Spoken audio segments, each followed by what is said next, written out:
and Kenny's out here getting iPadGate out of the blocks there. So I'll I let you will ask say, the all right, question, Dave, but I thought it was funny. as predicted on the show earlier this week, the whole thing was nonsense. Yeah, it is nonsense. I said it was going to be stupid. I said it was stupid. And I was like, and I don't even know what advantage you would really even get, because I think the idea, right, was that they were hacking practice film and getting signs off of that, I believe. Yeah, but then, that they were. So then what's the point of banning players from watching on their iPad? We don't have to go all down this road, but like if you hack practice, you see personnel packages. Like, I mean, it's not just the signs. There's a lot to learn. What does that do with the players watching film? Is the idea that they're going to take it to a Michigan player? Like, I don't know. Make sense. I think it's the distribution of sending it out to so many other channels and iPads. I don't know if it's a less of a security risk if only one person gets it and then they can share it, with everybody off of one device, or if there's a larger risk of 85 players getting the same, practice information off of individual iPads, and they can take it other places and log into their computers. That would be my personal guess. But, I kind of agree with you. It is, a bit of a nothing burger. I think just the fact of who Alabama is playing and everything that is surrounding what Michigan's program has kind of elevated it.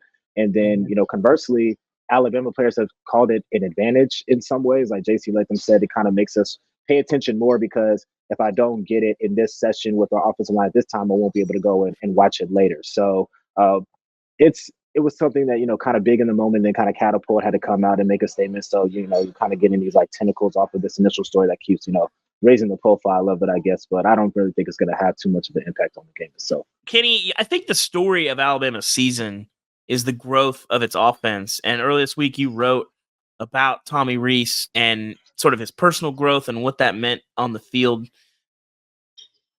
When you look at this offense, how would you sort of describe where they're at right now and how that growth happened, and give people a look into that story?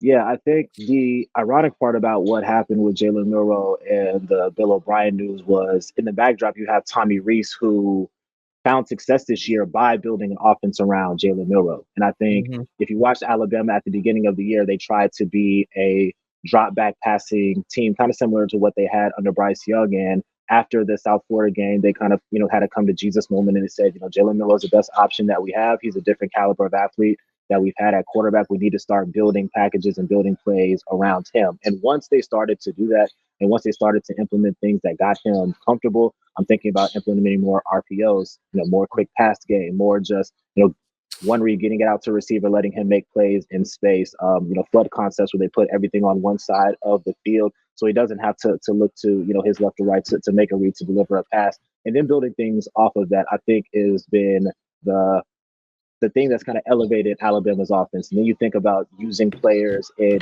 different situations. Somebody like Kendrick Law, who's not a marquee player on Alabama's offense from, a name standpoint. You think about the Jalen Milroe, Jermaine Burton, Isaiah Bond, but he's somebody who's been able to find a role at receiver. Sometimes he masquerades as a tight end. Sometimes he lines up in the backfield.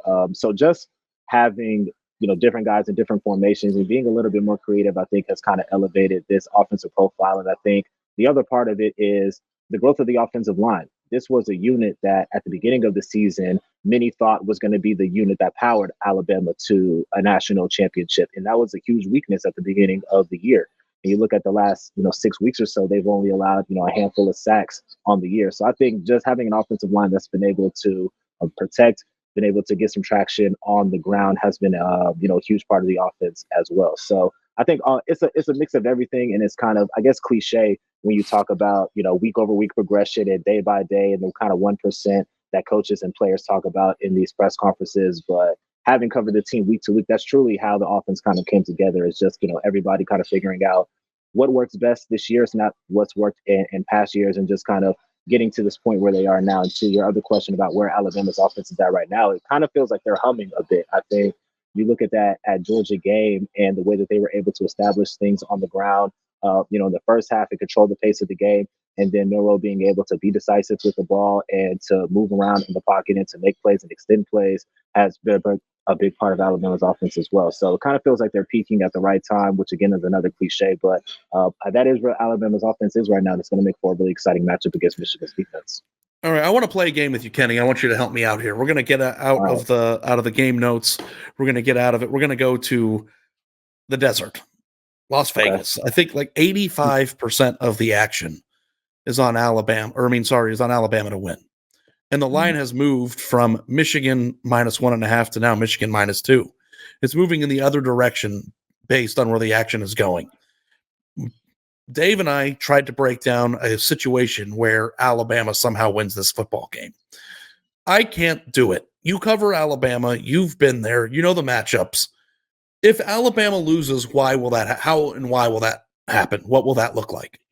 I think it's going to be, turnover differential. I think this game kind of comes down to, the quarterback play, who is going to be able to exploit the defense the most. And if you look at Alabama's defense, they have elite numbers and they have elite players, but mobile quarterbacks have given them fits throughout the season. And that's even as lowest competition as South Florida all the way up into the Auburn game. Mobile quarterbacks have given them fits. And I think on the other side, when you look at Michigan, the narrative is, well, they haven't seen an athlete as explosive as Jalen Milroe. How are they going to be able to contain them? So I think it looks like it's the quarterback play that's going to determine this game. And if you're an Alabama fan, you look at Jalen Milroe, his turnovers and his turnover-worthy play percentage has gone down significantly throughout the year. But it is well within the wheelhouse of this game that it could revert back to a Texas game, and Jalen Milroe could have a couple of costly turnovers that flips the momentum of this game. So to me, a pathway for Michigan to win would be to turn over Jalen Milroe a couple of times, knock him off of the spot,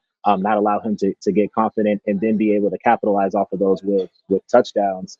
If they get it in plus territory. So that's where it kind of comes down to for me.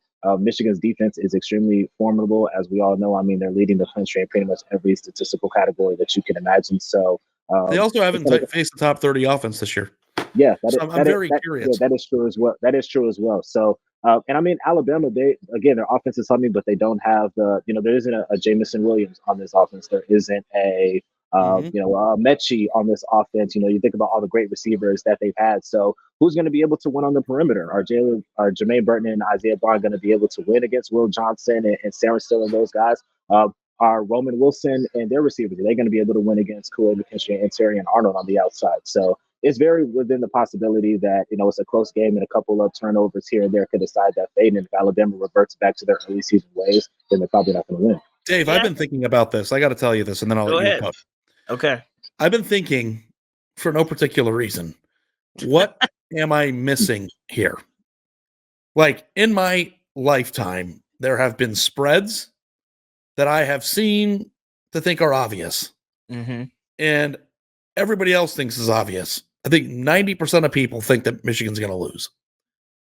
It's -2 or +2. It's not just bet on it. Alabama wins by 30 and it's over. Like, that's not the way gambling works. It's hard. So I've been trying to think, what does Vegas see that we're not seeing? And I came up with two things. One is the skill position talent. Stars matter, certainly, and Alabama has more talented on paper than any other team in the history of tracking it. That said, they don't have an outstanding skill position player, although I think Isaiah Bond has really done a good job of developing into that guy. They don't have they don't have Jalen Waddle walking through the door. They don't have Devontae Smith. So that, with the experience of Michigan's secondary, I think could be a interesting dynamic of all the pressure is on Jalen Milroe. And are we 100% certain that we trust Jalen Milroe? He's been great, but could he turn into a pumpkin? Yeah, well, I think when I look at it, I think there is this idea around Alabama because they beat Georgia that it's like, well, Alabama's the great, and I think people forgot how many warts were on this team. And a week before they played Bama, they needed a miracle to beat Auburn. And I think that the road to a Michigan win is Alabama. The pressure rate numbers are not good on protecting Jalen Milroe. And Michigan could light him up. And if you do that consistently, you're going to up the odds of producing a turnover. Alabama still has all the flaws that we described in preseason. It's going to help them to get Jace McClellan back. Isaiah Bond has grown up a lot. Jermaine Burton shows up and just will play like Superman for like 10-minute like windows. That changed the game. Yeah. Yeah. But Alabama's still flawed. And I think if Michigan drags them down into the mud and it's 17-13 going into, 10 minutes in the fourth quarter, I'm not going to be that surprised because this Alabama offense has had so many flaws all year. And that's the route. I think it's just pressuring Milroe while also maintaining contain, which I think will be a priority. Because Alabama beat Georgia, people think this Alabama team is the 2020 team. Yeah, I think there's something to that. Yeah. And I think Georgia, people forget, like, besides the officiating stuff, like Georgia, the offensive play calling was outrageously bad. I think that they thought that they could tuck it in and just coast and wait for Alabama to beat themselves. They were not aggressive after that first drive, and it didn't work. And I think that they just didn't want to make mistakes to lose that game. Georgia's still a lot better team than Alabama. I still think that. But you got to prove it. You got to win that game on the field. They don't have the flaws that Alabama has. Now, I think Alabama obviously has a really high ceiling. They were one of probably, 3 or 4 teams in the country that could beat Georgia, and they did it. It didn't take a Herculean effort, but Georgia helped them a little bit in that game by being so conservative. So there's a road here. I trust my eyes. I've been skeptical of Michigan and Ohio State and Penn State all year long. I trust my eyes. I think Alabama wins this game, but because of all those flaws, and I think it starts with protecting Jalen Milroe, I will not be surprised if Michigan makes Vegas a lot of money in this game. Kenny, what do you think? Yeah, I think that point is well taken. I think when you look at Alabama's offensive line, I think it's important to note that a lot of those figures about their pressure rate have to do with the fact that they were so bad in the first 7-8 weeks of the season. They have drastically improved. I do think that, especially if you look at that left side with true freshman Caden Proctor, if Michigan is able to put a speed rusher on that side and they're able to create some favorable matchups, that is something that they can exploit, no question. I'm not saying that they're all of a sudden invincible, but it has been a line that has improved. I think if you're looking at it on the other side about pressure rate, another reason why I think that maybe people are a little bit off on Michigan is because of the performance that they had against Iowa in the Big Ten Championship. And that's not the whole picture by any means, but if you watch the first half of that game, Iowa was able to consistently get pressure on J.J. McCarthy with their front four and dropping the rest back into coverage. And if you look at Alabama, they have 2 first-round level talents at the edge in Chris Braswell and Dallas Turner. They're able to heat J.J. McCarthy up a little bit and force him into some mistakes, and that could put the game into Alabama's side as well. Personally, I do like Alabama in this game. Back to what I was saying about winning on the outside, I just trust Burton and Vaughn to win on the outside more than I do, Roman Wilson and that crew against Terry and Arnold and Kool-Aid McKinstry, who are also first-round corners in their own right. So I think, the edge at skill position favors Alabama. I do think that Jalen Milroe is going to be able to extend and make some plays. I don't think that it's going to be, a blowout by any means, but I do think it's going to be kind of one of those games where it feels close, but you never really think that Alabama is in any danger to lose the game unless they make, a catastrophic mistake that kind of flips the momentum to that side. So I like Alabama in this game, but I do think it's going to be pretty tightly contested. And Nick Saban with a month to prepare. Yeah, absolutely. Right. Yeah. You also think about the coaching, and you think about, who's going to be able to adjust on the fly. And I think that Alabama has a significant advantage in that aspect. We got a chance to talk to the defensive coordinator, Kevin Steele, and he said, when you go up against Nick Saban and you have a fastball, he has something for that. If you have a changeup, he has something for that. A slider, he has something for that. I think when you look at how Alabama's been able to prepare in these playoff games and their record and what they've been able to do, it definitely favors them. Michigan, obviously you look at their track record in the last few years, and they've kind of lost in different ways, I guess, in 2021 and 2022. But in this type of games where you have these long preparations and then you get into the game and it's in these tight situations, it kind of comes down to whose coaching staff do you favor the most. And obviously that would shift heavily towards Alabama with Nick Saban.